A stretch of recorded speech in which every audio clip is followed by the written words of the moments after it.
Jadi memang zakat itu diantara makna lugawinya, makna secara bahasanya adalah at-tathiru wan nama. At-tathiru wan nama atau az-ziyadatu wal khairu wal barakah. Jadi sebagai penyucian dan menjadi sebab berkembangnya harta yang kita miliki. Kemudian juga bisa bermakna al-khairu wal barakah, kebaikan dan keberkahan. Jadi menyucikan jiwa dan harta, dan juga membersihkan dosa daripada dosa-dosa kita, khususnya yang ada di dalam hati. Di antara penyakit hati kita adalah cinta dunia. Kemudian ada namanya al-bukhl, medit. Nah, ini dalam rangka ini kemudian diwajibkan kepada kita untuk zakat, yang di antara fungsinya adalah membersihkan hati kita dari penyakit-penyakit keduniaan itu. Insyaallah kita akan membahas tentang zakat ini secara ringkas dan kita kembangkan nanti dalam sesi tanya jawab. Karena ini ilmu, salah satu ilmu yang harus dan wajib dipelajari dan diketahui. Karena salah satu dari rukun Islam yang 5. Padahal banyak dari kita yang tidak tahu. Maka bagi yang tidak tahu bukan berarti tidak wajib zakat. Tetap hanya kalau ingin membayar zakat sebaiknya bertanya kepada ahlinya terlebih dahulu apa yang akan kita zakatkan.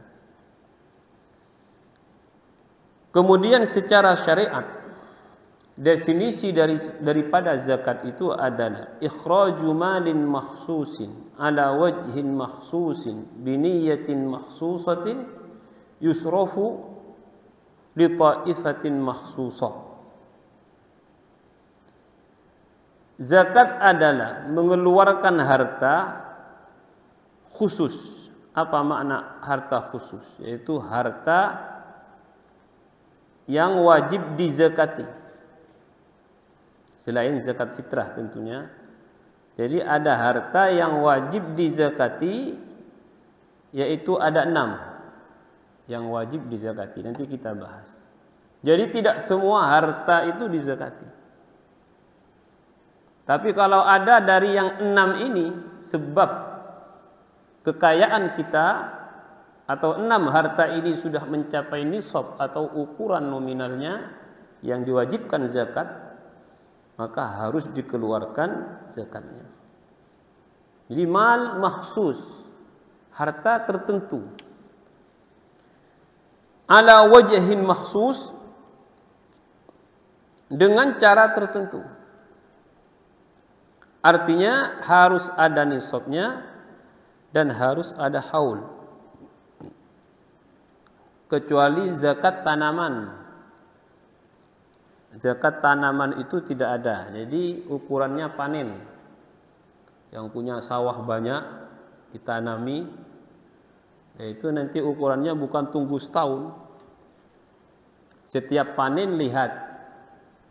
Kalau sampai nisab sekitar 825 kilo kalau berupa beras, kalau gabahnya sekitar separuhnya. Lebih banyak. Maka saat itu juga dia harus mengeluarkan. Atau ada namanya zakat tambang dan temuan, atau ma'din atau rikaz. Dengan menemukan apa di dalam tanah. Nah ini, atau simpanan dari simpanan jahiliyah, kalau dalam bahasa fikihnya itu tidak ada yang punya dan berharga, Maka kalau rikas nanti 1/5-nya dikeluarkan. Kalau yang tambang ma'din ini maka sama dengan zakat emas perak pengeluarannya. Ini saya sampaikan, mudah-mudahan ada yang memahami, walaupun tidak paham nggak apa-apa.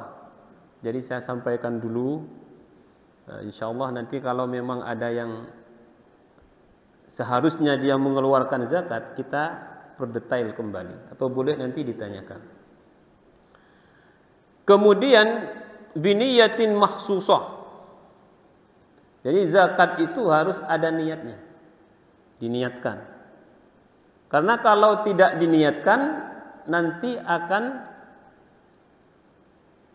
menjadi sedekah. Beda, sedekah itu beda dengan zakat. Nanti karena panjenengan misalkan sudah wajib zakat, ternyata tanpa hitung-hitung sedekah. Kalau sudah haul. Tapi kalau panjenengan sedekahnya setiap waktu sehingga hartanya tidak pernah sampai nisab, enggak apa-apa. Tapi bukan zakat. Karena sering saya temukan di lapangan orang-orang kaya itu, banyak juga dari keluarga saya dan kerabat-kerabat saya begitu. Kalau sudah mau hari raya, ini zakat, zakat, zakat. Saya kadang bingung, ini zakat apa ini? Saya juga dapat kadang. Apa ini? Zakat. Istilah zakat itu saya nggak tahu. Karena zakat itu hanya ada dua, zakat fitrah dan zakat mal. Nah, jadi kalau memang zakat mal ya, maka dialokasikan nanti kepada orang-orang yang khusus. Tapi saya kemudian menafsirkan bahwa yang dimaksud dia zakat itu bukan zakat mal. Dia punya banyak harta sehingga hartanya dia sedekahkan. Tapi karena pada saat itu banyak, artinya isu-isu zakat, akhirnya dia mengatakan ini zakat, ini zakat, ini zakat. Padahal zakat itu ada kriterianya, ada hitungannya. Kalau sedekah atau pemberian itu nggak ada hitungannya, nggak ada hitungannya. Monggo kapan saja, di mana saja, silahkan dikeluarkan. Nah ini kalau zakat ada hitungannya. Kemudian yusrofu li ta'ifatin makhsusatin, dikeluarkan untuk golongan-golongan tertentu yang telah disebutkan di dalam Al-Quran.